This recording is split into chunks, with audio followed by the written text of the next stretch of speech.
नमस्कार, सबसे बड़ा मुद्दा में आपके साथ मैं हूं आयुष सूर्यवंशी।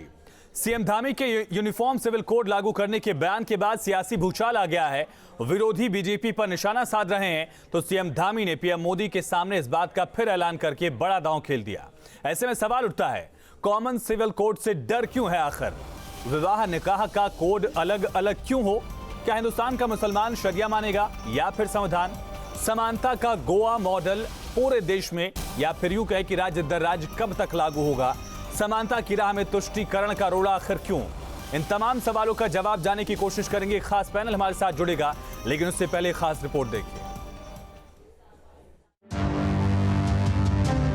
उत्तराखंड के मुख्यमंत्री धामी ने यूनिफॉर्म सिविल कोड को लेकर चर्चा क्या छेड़ दी। विरोधी इस मुद्दे पर हमलावर नजर आए।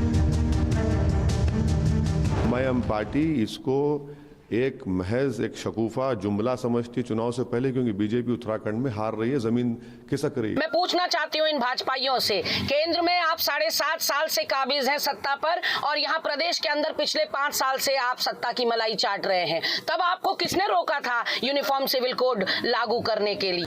कुछ भी चुनाव के समय में रंगीन ख्याल आते हैं। अरे पार्लियामेंट का भी एक फंक्शन होता है, विशद चर्चा की जरूरत होती है। नौकरी की बात करिए।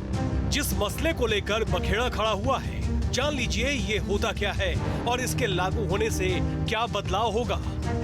हर नागरिक के लिए एक समान कानून, शादी तलाक के लिए एक ही कानून होगा, जमीन जायदाद के लिए समान कानून होगा, 3 शादियां करने की परंपरा खत्म हो जाएगी, सभी धर्म विशेष के कानून खत्म हो जाएंगे, बीवी को 3 तलाक देने का हक नहीं होगा, शरीयत के हिसाब से जायदाद का बंटवारा नहीं होगा। पाकिस्तान, बांग्लादेश, मलेशिया में ये कानून लागू है। पूरे मुल्क में बड़े पैमाने पर कंफ्यूजन पैदा होने के इम्कानात हैं, लिहाजा ये कहना कि सबको उससे बराबर के अधिकार मिलेंगे, ये बात बिल्कुल ही गलत है। ऑल इंडिया शिया मसला बोर्ड 2007 में जबरदस्त तरीके से कॉमन सिविल कोड की मजम्मत कर चुका है, मुखालिफत कर चुका है। देश में गोवा ही एक ऐसा राज्य है जहां यूनिफॉर्म सिविल कोड लागू है। देखा जाए तो अधिकतर विकसित देशों में यूनिफॉर्म सिविल कोड लागू है, लेकिन भारत में पिछले कई दशकों से ये मुद्दा बहस का विषय बना रहा है। Team news state. चलिए, इसी पर चर्चा के लिए कांग्रेस से प्रवक्ता गरिमा दसौनी जुड़ चुकी है हमारे साथ। उनका बयान भी आपने सुना, और साथ ही मुस्लिम धर्मगुरु पीर अली कादरी साहब हमारे साथ जुड़ चुके हैं। आप दोनों का बहुत स्वागत है।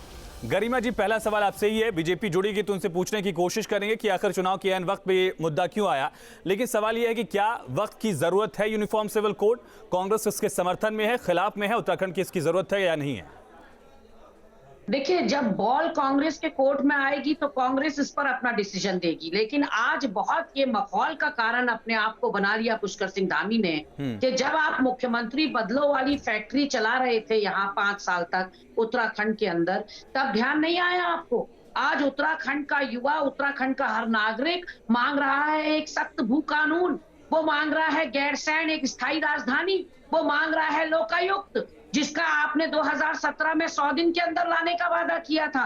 5 साल में आप हमें लोकायुक्त नहीं दे पाए। 5 साल में प्रचंड बहुमत और डबल इंजन के बावजूद आप उत्तराखंड को एक स्थायी राजधानी नहीं दे पाए। 5 सालों में आपने इस यहाँ की भूमि को भूमाफियाओं के हाथों गिरवी रख दिया। आज जब यहाँ का युवा रोजगार मांग रहा है तो आप यूनिफॉर्म सिविल कोड की बात कर रहे हो। आज जब यहाँ की महंगाई से राहत महिलाएं मांग रही हैं तो आप यूनिफॉर्म सिविल कोड की बात कर रहे हो। यानी कि जनता कुछ मांग रही है, आप देख कुछ और रहे हो। और हमारा तो सबसे बड़ा सवाल ये है कि 7.5 साल से आप केंद्र में बैठे हो, पिछले 5 साल से आप यहाँ बैठे हो उत्तराखंड में, वो भी प्रचंड बहुमत लेकर। किसने आपके हाथ रोके थे? आज मतदान के एक दिन पहले अपने तरकश में से तीर निकाल कर कह रहे हो कि हम ये लागू करेंगे आएंगे, तो मांगा किसने पहले? तो ये बात है। दूसरी बात यह है कि जो जनता मांग रही है वो उसको दे नहीं रहे हो। तीसरा, ये आपका बौखलाहट दिखाता है, ये आपके पैरों से, क्योंकि चुनावी सियासी जमीन आपकी खिसक रही है, सत्ता आपके हाथ से जा रही है, क्योंकि जिन स्टार प्रचारकों को आपने बहुत महिमा मंडन करके उत्तराखंड के अंदर उतारा था, फलक से जो सितारे उतारे थे वो आपके ही किरकिरी करके चले गए। शिवराज सिंह चौहान हो, चाहे ठीक है, हेमंत बिस्वा शर्मा हो, सब एक एक करके आपकी